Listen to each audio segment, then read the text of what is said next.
Hey, Ari, thanks so much for joining us, guys. Today we've got Ari Greenbaum with us. No relation to Steve and Marty, for those of you who might know them.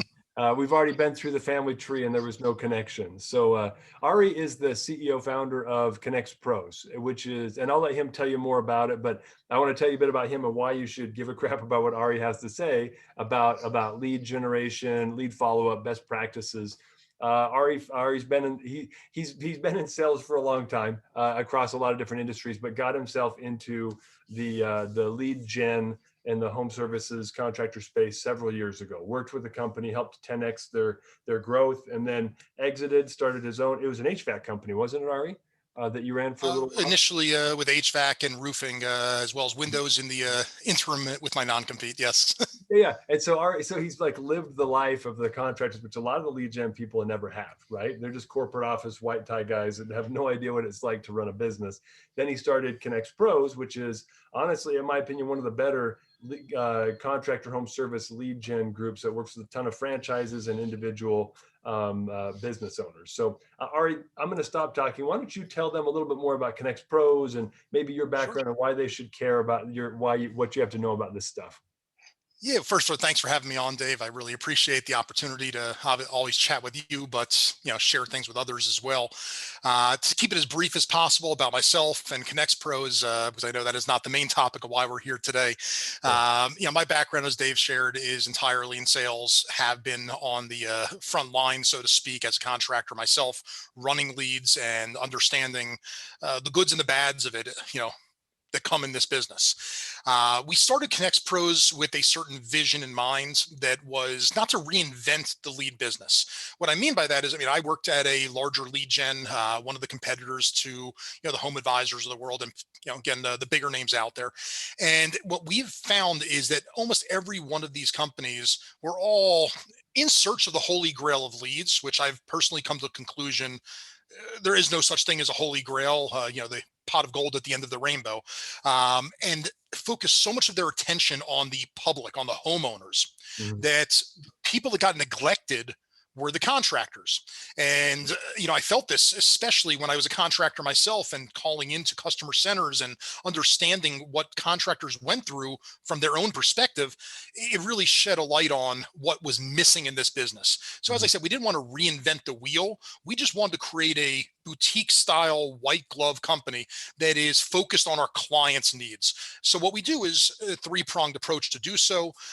We, number one, only offer exclusive leads to make sure that we are connected, putting all our eggs in our clients' baskets, Mhm. increasing their opportunities.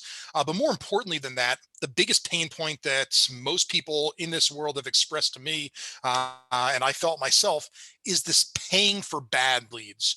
There's going to be bad leads no matter who you ask about it. Anyone telling you differently, run the other way. But how you handle those bad leads is the difference. That's where we separated ourselves from others out there. Our expectation, to put it simply, without going into details of all of credit policy, is only paying for genuine opportunities. Mhm. And if it's not fitting that criteria, we credit those back to our clients because it's not a real opportunity to do work. Yeah. Along with that, we build relationships with our clients. We created a dedicated account management system in that boutique style where we can understand our clients' needs beyond just what leads they need, but what their business is trying to accomplish and personally what they're trying to accomplish, and do everything we can to help them Mhm. because, again, they are people and we want to treat them the way we expect to be treated, with Yeah. love, care, respect, and their success in mind. So that's the nutshell of what we've done, as not reinventing the wheel, but just Mhm. shifting the focus. And everything we do is all about the contractor experience, providing the absolute best experience. Thank God it works for most. No business works for everybody, but we do our best and strive for 100%. Yeah, something I found interesting, and we'll shift gears after this. I don't want this to feel like a commercial for conXpros, but No, no. something, something that's interesting about you guys is you'll validate your own lead quality, right? Like you and other Yes. people pretend to do this, but you'll legitimately text and call leads that come through your lead generation process independently to audit and samulate out of this group each day, right? Yeah. You have somebody who's almost full time on that every day, right? Or several hours a day We on have that. a dedicated department. That is all they do. Literally every lead that gets delivered to one of our clients, we have a lead verification department that is calling with two purposes. We're the only company I know of, and again, I know this is not a commercial for conXpros to promote us, but we're the only company I'm aware of that will proactively credit back our clients with Yeah. leads. We just can't put our head down at night knowing that we knowingly sold a bad lead to someone. That's just Yeah. not okay. Yeah. Beyond that is, as you said, the finger on the pulse of quality. We speak to a lot of homeowners, and it gives us a lot of data and a lot of information to Mhm. understand homeowner trends and what's going on, but also to help our clients. If we speak to someone and they weren't able to connect yet, which does happen, no matter how good their processes are, well, we want to step in and try to help. So we call up our contractor, and it's that personal call to say, hey, we just spoke to so and so who needs a painting job. Let's get you in touch. They're out for work until 4:30. Anything we can do to help facilitate that connection. Mhm. So we do phone calls, text, email. It's a 7 touch point process over 3 days. Yeah. I'm all about process, as I'm sure we'll discuss later. But Exactly. at the end of the day, that is really a key component of our business. Not just giving us data, but also helping our clients with their leads. And there's not too many other companies I'm aware of that are taking that kind of an extent in terms of No. lead knowledge and lead quality. Yeah, and frankly, it's the reason that the purpose of this podcast, right, is to talk about and glean from you, because of how involved you guys are in the lead generation process post lead gen. That's one of the things I think Mhm. is you're going to bring a lot of value to this conversation today. Of what are some of the trends in lead generation, and we're going to talk through a whole bunch of different topics of challenges that people are seeing in lead gen, like what are optimal lead follow up processes. What are your contractors that are blowing it up? What are they doing? Yeah. So if we're going to get into all that stuff, so let's shift gears now. And let me Yeah. ask you this: trends, like what are some of the trends, challenges you're seeing with contractors in lead gen today? Home service franchisors, what are you seeing? So it's a great question, and also one of the hardest questions to answer, because you're asking me at the beginning of 2021, when we're coming out of unforeseen times in 2020, Yeah. times where stimulus checks are being delivered to people, and right now getting delivered a second round.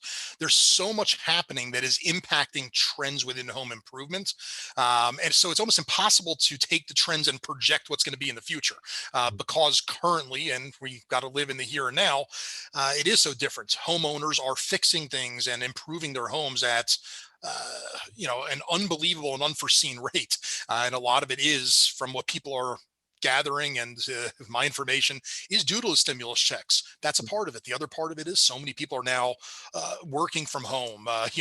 Big huge companies are going to remote work settings. Well, they want to be in a nicer setting. Just again, minor remodelings, minor fix-ups, improvements, they're happening. So trend wise with homeowners is almost impossible to predict, just like the economy is almost impossible to predict.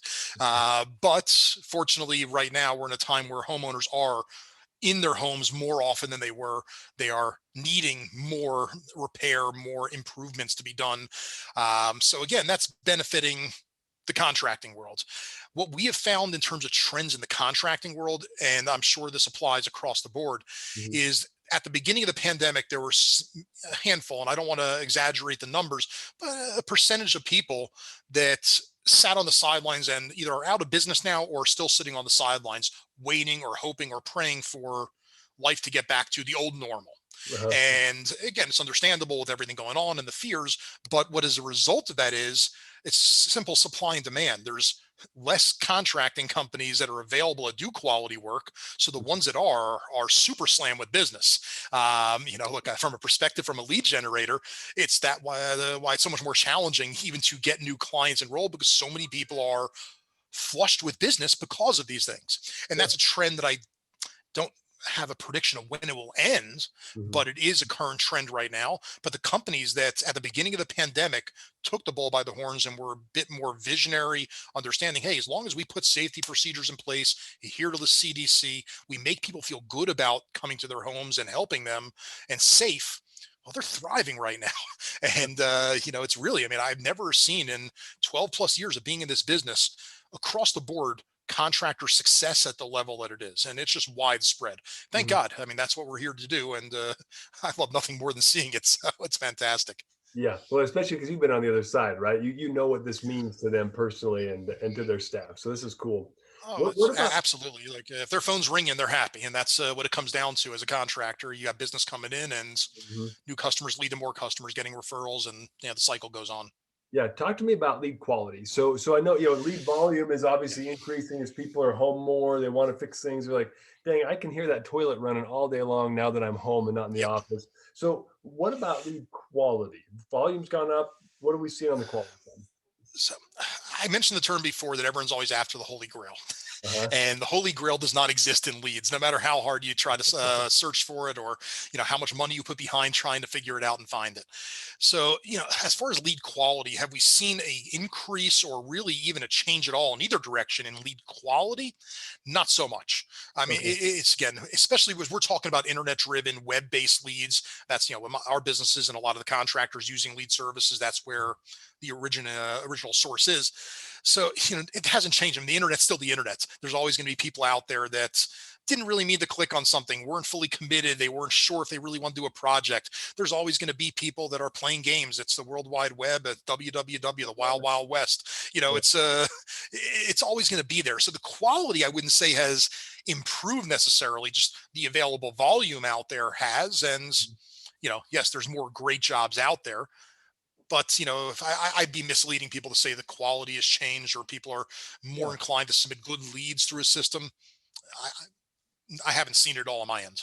Yeah, you're good. You're good. And in fact, that makes a lot of sense because everyone's at home. The same humans are still searching for home services. The tire kickers are like, well, maybe we should look at getting a deck on the house in the next 10 years. And Yes, also, the knuckleheads that are screwing around or the web crawlers creating bad leads. Now, if you were, let's pivot a little bit because okay, lead quality, lead is about the same. Lead volume is a lot higher, or at least it has significantly. increased. Yeah. Tell me a little bit about, well, actually, let's frame it this way. A lot of the folks that I work with that are in your shoes, they hear this, right?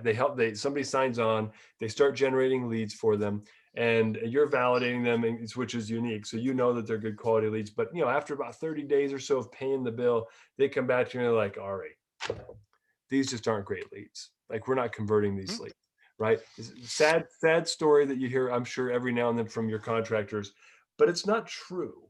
Like it's not like all of a sudden in Louisiana they got a batch of bad leads and then everybody else is getting this moderately good quality leads, right? That's not the story. What do you It's see? rare. Yeah, what do you see as common challenges in this lead follow up world that might lead a contractor or a Yeah. franchise system to think we're getting bad quality leads, but it's not really the leads. Well, I'm glad that's where you directed it, is to, maybe in the process, what's going on.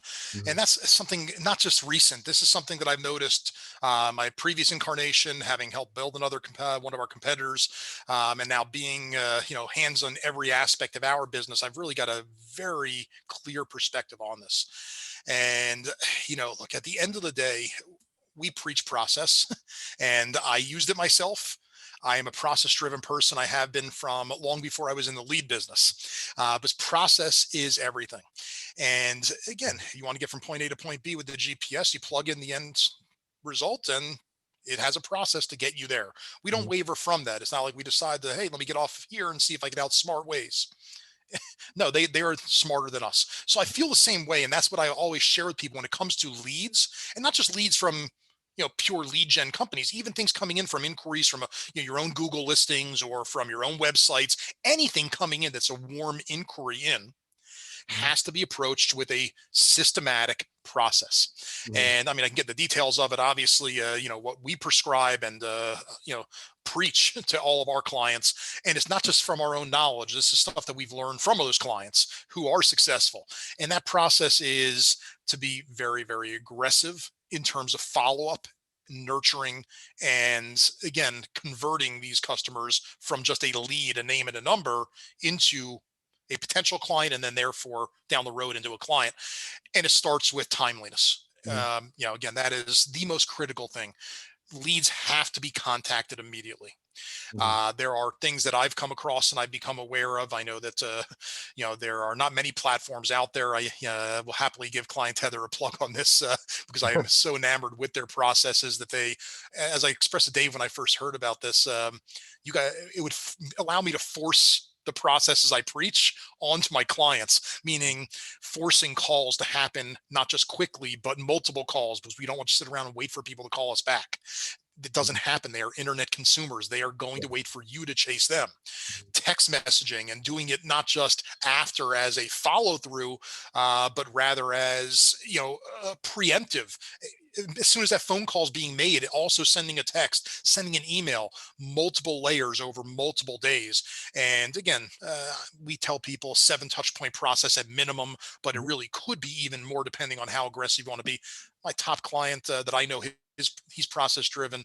I could tell you he goes 15 touch points within 7 days. So some people are very aggressive with this, and he also closes a high percentage of the leads that he gets. Let's Because talk again, about if you that don't for a reach them, you second. can never get them onto an appointment. So Yeah, no. So I want to talk about the word aggressive for a minute, because I have worked with people. Obviously, we automate exactly what you're talking about, right? And no plugs for us here. Like, that's what ClientTether is, though, which is why you and I want to do this so bad with you. You preach it from the standpoint of, I see the impact. Like, I can see all these leads and I can see yeah, you converting them. But the word aggressive, I've heard some people say, well, I just don't want to be too aggressive for my clients. And I think that so, they forget that these people just filled out a form that I need to get a data. yes. I need someone to fix my plumbing. I need someone to fix my roof. Like, what's aggressive with me trying to get in touch with you multiple times to get on the phone and make sure I'm taking care of you? Like, I just feel like we got to flip the script a little bit in people's heads so they psychologically say Yes. it's okay for me to be aggressive. I just call it being assertive, because really you're just trying to get in 100%. front of them. Yeah, tell me, how do you feel about that? Uh, I'm with you 100%. Aggressive is really the wrong term for it. I just call it persistent and passionate, Yeah. because that's really all it is. And when you say aggressive, then I can understand where someone might view it as an aggressive attack on someone. Mhm. But at the end of the day, if you understand the psychology of the internet consumer, as I mentioned earlier, they want to be chased. That's why they are submitting it. If not, they would go the old fashioned style. They would go down the Google list. There's phone numbers there and pick up and call each of the contractors themselves. They're not doing that. So they are a typical internet consumer, and they want you to be reaching out to them. They Mhm. want instant gratification, because that's what any of the landing pages will suggest to them. You will be getting calls immediately. So if you're not doing so, you're already setting a negative image in their mind that you're not doing what they asked for. Mhm. So again, they want this, as Dave, you put it very well. They submitted their information to be contacted. So you're Right. doing nothing wrong to be persistent, not overdoing it. I mean, we don't want a stalker, status. We do want to make sure that we are passionately persistent. There's a fine line between the two that is, you know, not meant to be crossed. Yeah. But again, this is what the people want. And if we understand the psychology of the consumer, then it drives it. And we're stopped looking at it from our own shoes. I know the saying is you shouldn't put yourself in the shoes of the people you're trying to sell to, or your clients. But at the same time, you really should, because you don't want to get too sympathetic. I know in sales, we never want to get too sympathetic. I saw your reaction to that. You want to be empathetic, not sympathetic. Once you're in their shoes, and all of a sudden you feel it, versus just sharing that feeling with them and understanding it. So it's so too here. I mean, we don't want to sympathize with them. Again, yeah, they are maybe going to get a bunch of calls, but at the end of the day, that's what they asked for, Mhm. and we're Yeah. giving them what their request is. Worst case scenario is they tell you, leave me alone.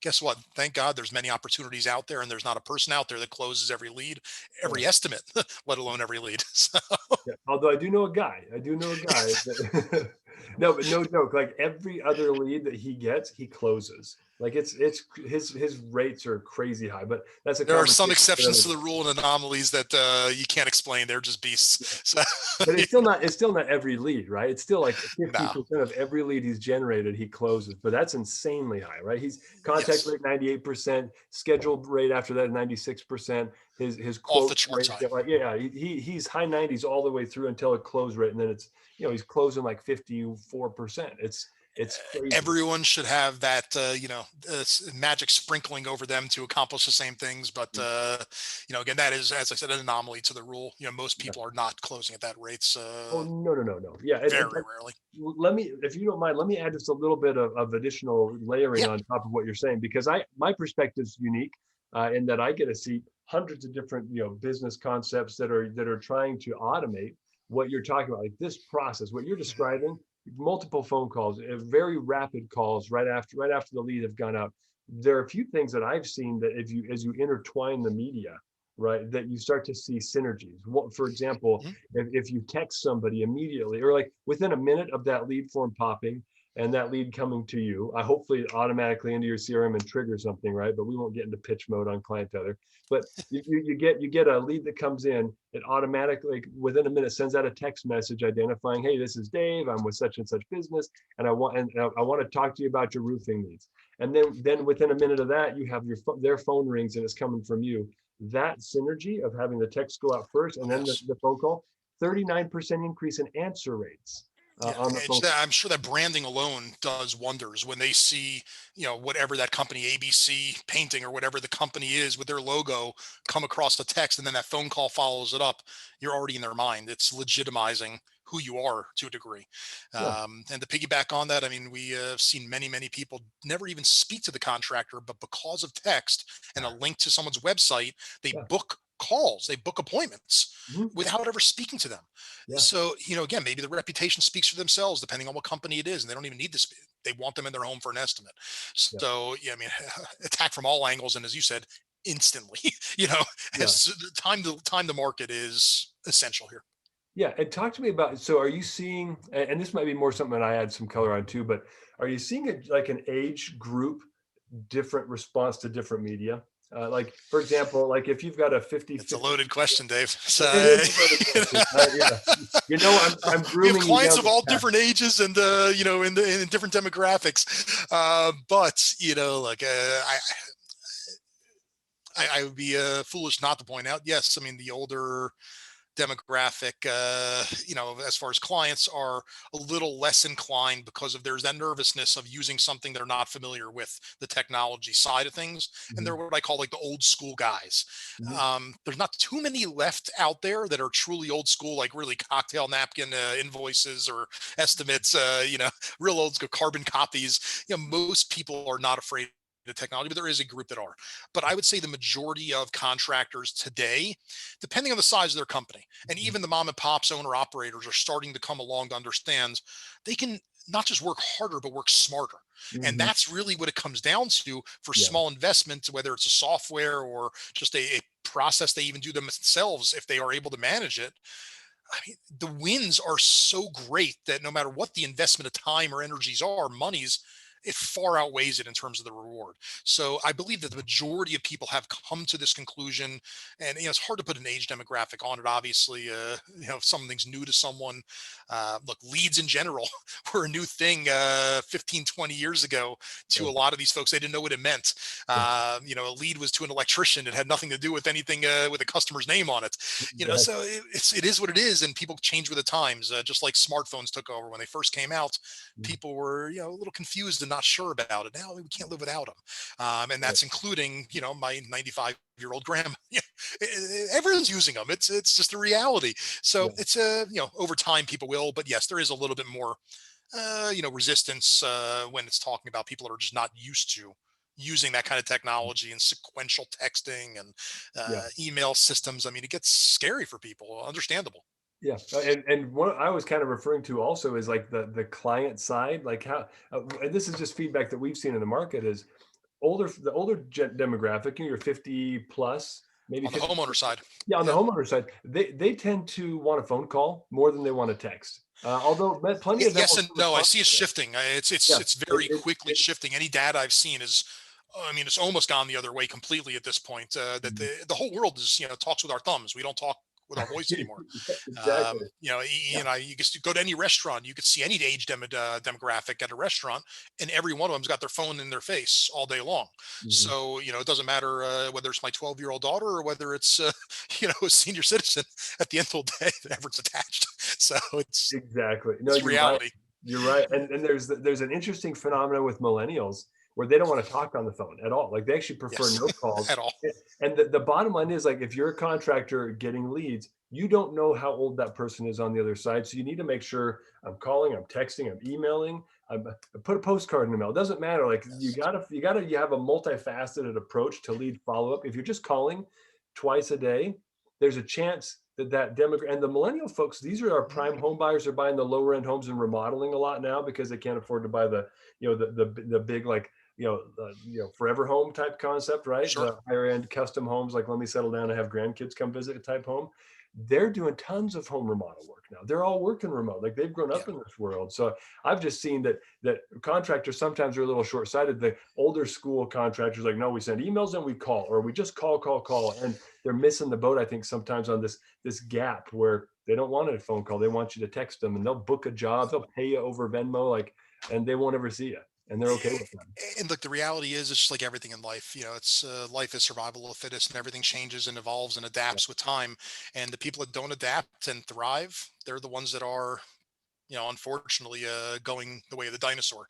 And it's just the reality of anything in life. So, with homeowners, yeah, there's a shift moving much more where they're good with technology. It's not just a younger millennial generation. It's Mhm. across the board.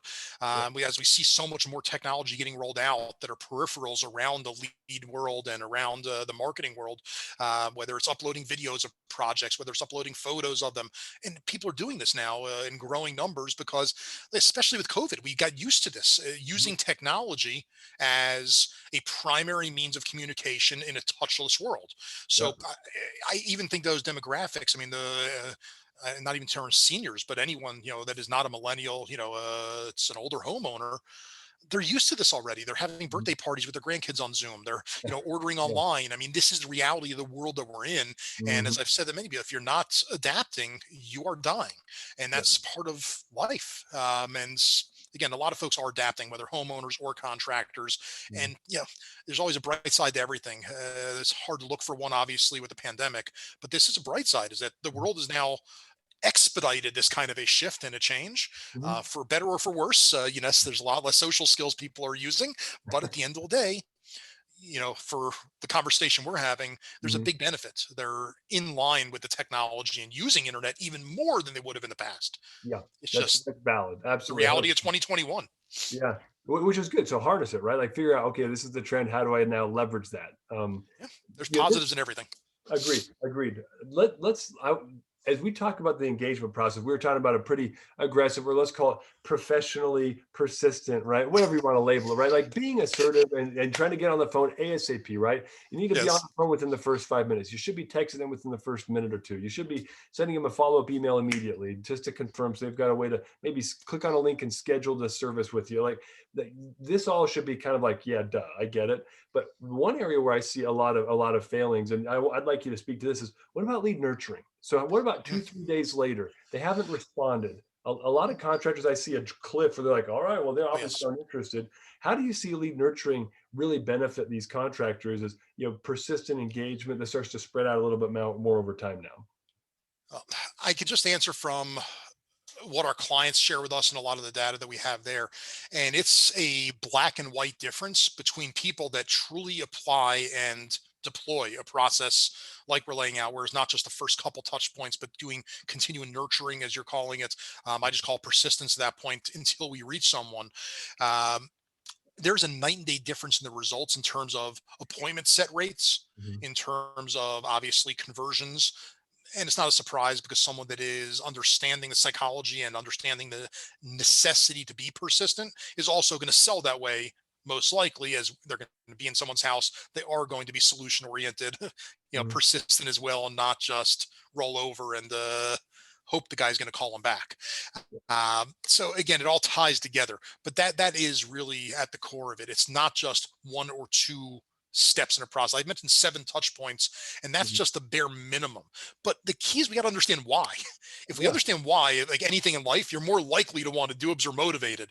So the first call is obvious. I mean, look, they just submitted, many cases, finger just left the submit button on their phone or their mouse, no better time than the present. Right. Same thing with the text, because not everyone is in a position. They could be at work where they can't answer a call. A Yeah. text, people can answer wherever they are. Even in a movie theater where it says don't look at your phones, people are still answering text. They might not make a call. Mhm. So it provides opportunity, but that's the first step. And the email, even though most people don't respond to emails these days, like Yeah. we said earlier, you got to attack on all levels. And these are the Mhm. three prong: phone, text, and email, until Yeah. something else comes about that is another communications means. That's the primaries. Yeah. So where does it stop? Again, that's determined by each individual person. But I always not just recommend. I mean, our lead credit policy is an example here at the company. We won't give someone credit.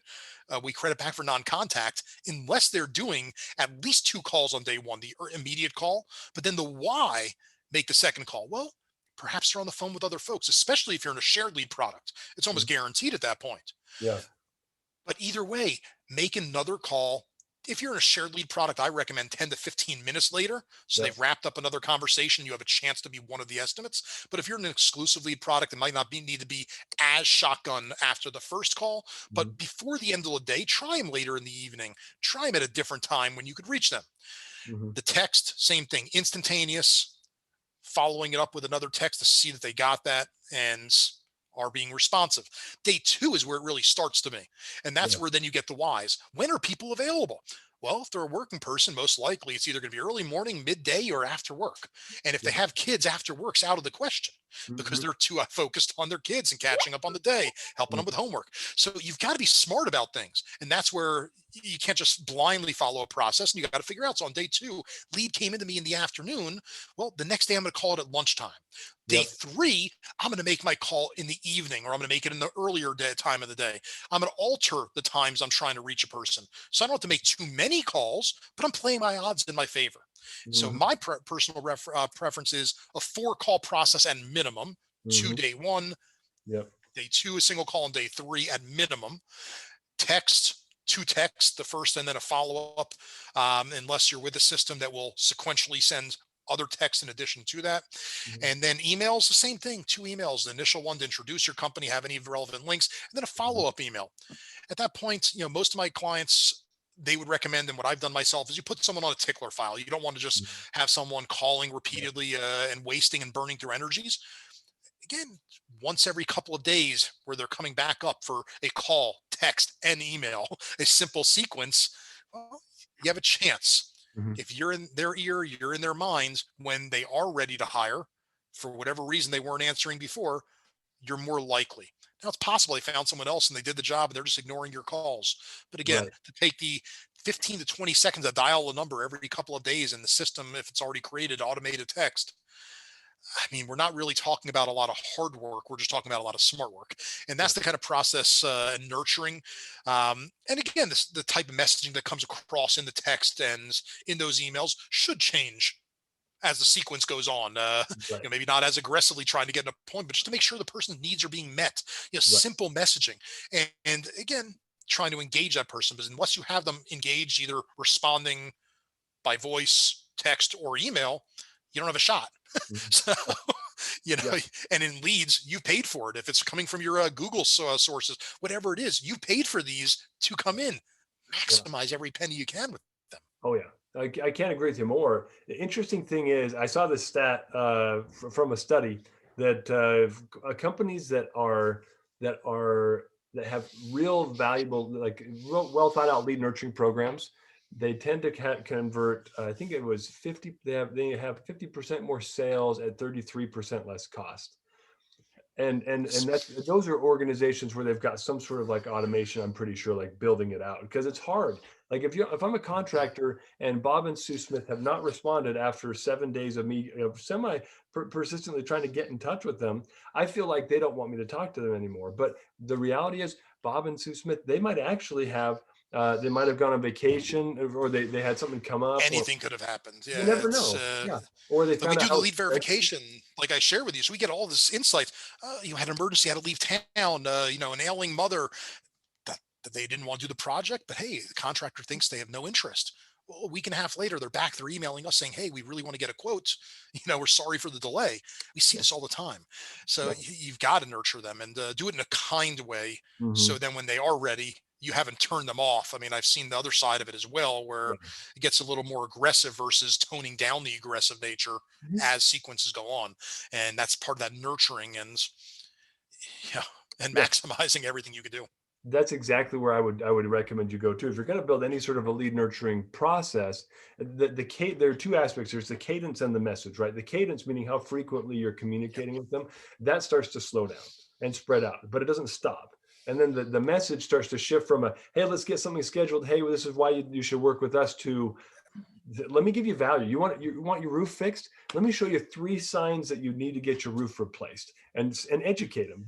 The thing that most 100%. contractors forget is they're experts. They're experts in a field. It might just be roofing, but there are a few people in the community that have as much knowledge as they do, and the homeowners definitely don't. So if you can, 100%. yeah, if you become the guy that, okay, they haven't responded after the first week, I'm going to communicate with them every week for the next couple of weeks. Then I'm going to go every other week. Then I'm going to go once a month. Then I'm going to go once a quarter. And if you just kind of build this cadence out, and every time you touch them, you're like, hey, did you know that? Hey, oftentimes our clients find that, that their asphalt shingles are shedding a lot into their rain gutters. They ask, is this normal? Well, let me show you what's normal. Let me show you what's not normal. Like, Yes. you can be that guy. A lot of times people get spooked, and you can probably confirm this. They have an initial call with somebody like, "Oh, 15 grand to get the roof fixed. I thought it was going to be 4 grand. Let's wait, honey." But then Yep. a year later, after they start putting money away so they can get ready, or they're like, "Okay, when we get our next stimulus check from Uncle Sam, that we can pay him for the next 100 years on our taxes." Let's Yes. not get political though. Then we'll buy. Well, if you're not nurturing them for the next 6 to 9 months, they'll just get on Google again and find somebody new. Yep. And it goes even beyond that consumer. Yeah, there's so much we can gain from a consumer we don't do business with that most people don't even realize there's value to a lead or an opportunity.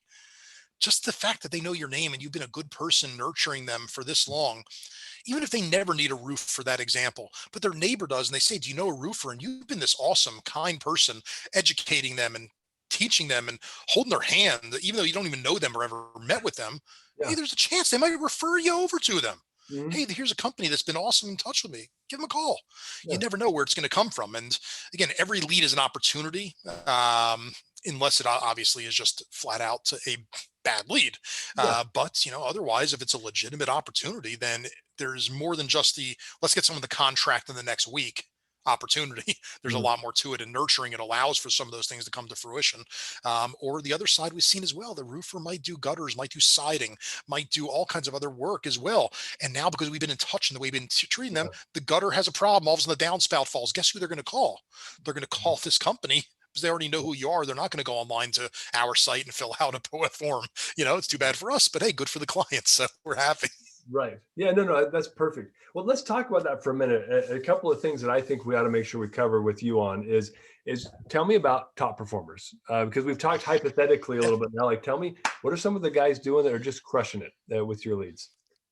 It's exactly what I just shared with you previously. Because again, the information is not just for myself. I learned my processes from contractors, guys that were successful at the company I used to work with, and hearing their stories of what they did and the feedback. And I used it there to turn around and try to educate our clients. But I took the education myself. I got out there and I did exactly what these guys do, and I did well. I mean, again, number two. I wasn't number one in the company I was selling HVAC for, but applying these same techniques as far as how to, work with clients, how to sell to them, et cetera, how to follow up with them. And again, the only guy that was better than me, I learned more than I could imagine from. He's one of those guys that would never have taken over, no matter how good I was. He's just that good. He's a born salesman. Yeah. But at the end of the day, it doesn't take much to be successful. And I learned because it's a plug and play. I've learned a long time ago, trust those that are smarter than me and Mhm. follow into those that are trailblazers and have blazed the path. Hey, follow the path that they blazed. Mhm. And other people have done it. And the same thing that I shared with you earlier is the exact same thing that I would tell you in answer to your question now. Mhm. Everyone, it's the common denominator. There is no exceptions to this rule except for a one-off lucky thing. Guy got a lead that was a $25,000 landscaping project for a guy doing a subdivision. Again, it's a one-off. It's not a commonality. Mhm. But the guys that are converting leads at a high rate, setting appointments at a high rate, they all call immediately. They all are doing text within minutes, if not instantly. They are all not settling at those points. They are doing multiple other texts, multiple other emails within, most of them are not just a 3-day period. They're doing it over a 5 to 7 day period. Mhm. They are all following through with emails. They're doing what you're suggesting as far as educating. They are doing everything we've talked about, but doing it like clockwork. Mhm. And that's the only common denominator I could contracting companies of all sizes. We work with franchise companies, we work with large regional or national companies, and we work with mom and pop owner operator companies. And I've been asked, in the past, well, if you were to make the perfect client, who would they be? I said, Mhm. it's almost impossible, because I got guys that are a 1 or 2 man show that's kill it with leads, Mhm. data, metric wise, just like a company that has 200 employees and 50 vans on the road. It's has nothing to do with the company size. It has to do with, are they using a process? Mhm. um, and look, it's something that we preach, and we learn it from the guys that are successful. So that is the answer. There Yeah. is no pixie dust or magic formula. It's, you just got to dig in and have a process. I'm a big fan of Marcus Lemonis. Mhm. Does a TV show, but he's famous with Camping World, and a big investor. But he goes into companies and helps them out and fixes them up. It's an intriguing show on CNBC. Yeah. But he's huge on process. I mean, I've always known it, but when he comes in, the first things he looks at is the process of a company if he's going to fix it. So if your process isn't working, well, take it from people that know a good process, and Yeah. it's plug and play. Don't think about it much. Just do it. Yeah. It really is that easy. And that would be the advice I'd give to anyone. You want to mirror the trailblazers that are successful. Mhm. And here it's no different. This isn't rocket science.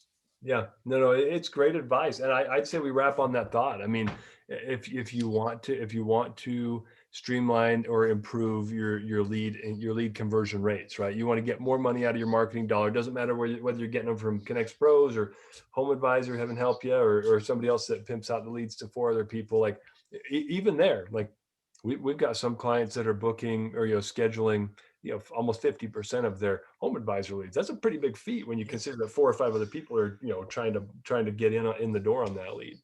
So I'd say follow a process. I don't think you could It's drive that essential. further home. Yeah, we, perfect. we see it, we have so many clients that are on both sides of the fence, that just do their own thing and don't want to follow a process, and it's, all bets are off, and it's more of a rolling of dice. And then we Mhm. have the guys that follow a process. They are, process animals, as I call them. That's all that drives them, Uh, and they rock it out every time. It's without fail. But unfortunately, the key to process, or the key to really doing any of this, and this is the best advice I'd give anyone that is listening, you have to be honest with yourself. Self accountability is worthless mhm. if you're fooling yourself and telling yourself untruths.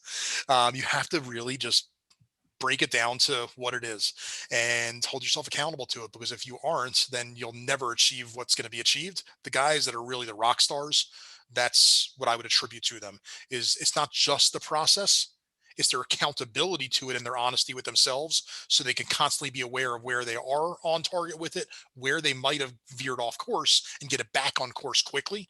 And Mhm. once they do, again, the next one they're that much better on. And it's that kind of a growth formula that is really, if you want to look for the magic pixie dust, that is what it is. That self accountability Yeah. in an honest way. Yeah, well, I see what's measured is improved, right? And I see if you've got a way that you can measure this, right? Like let's say you've got a process, because not everybody's going to have a nice technology stack to help automate this, right? But if you Sure. have a process that says we're going to do this and this and this and this, you have to have a way to measure, is that happening? And also you have to be able to measure the results. And that if you can measure those two things, then you can Yeah. see, all right, this process that we've applied consistently, because we can be accountable to see if we've done what we've said we're going to do, is generating this result. And then you have to ask yourself, is that result good enough? And if not, go back to the process and now change step 1 and 2 maybe, and then measure it for a while and then see what's happening to the Yes. result. And that's where, like, some people are awesome with this kind of a thing, and they are able to do so on their own and be nimble enough to make the adjustments. Um, Most people, unfortunately, are not. And I know this is not meant to be a plug for systems like, what you guys offer. And I don't want to, make it sound like this has been one long commercial for ClientTether. But Yeah. at the end of the day, if someone is incapable of putting these processes in and holding themselves accountable of doing it to the T on an every lead basis, because consistency is critical, Yeah.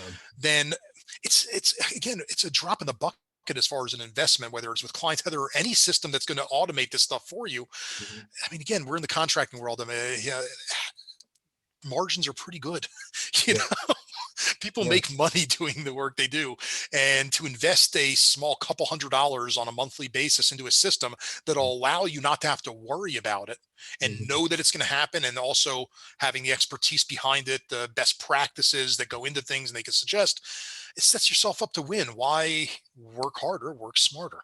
And I'm a big fan of outsourcing, when it is something that is with a good outsourced software or technology that really meets your needs.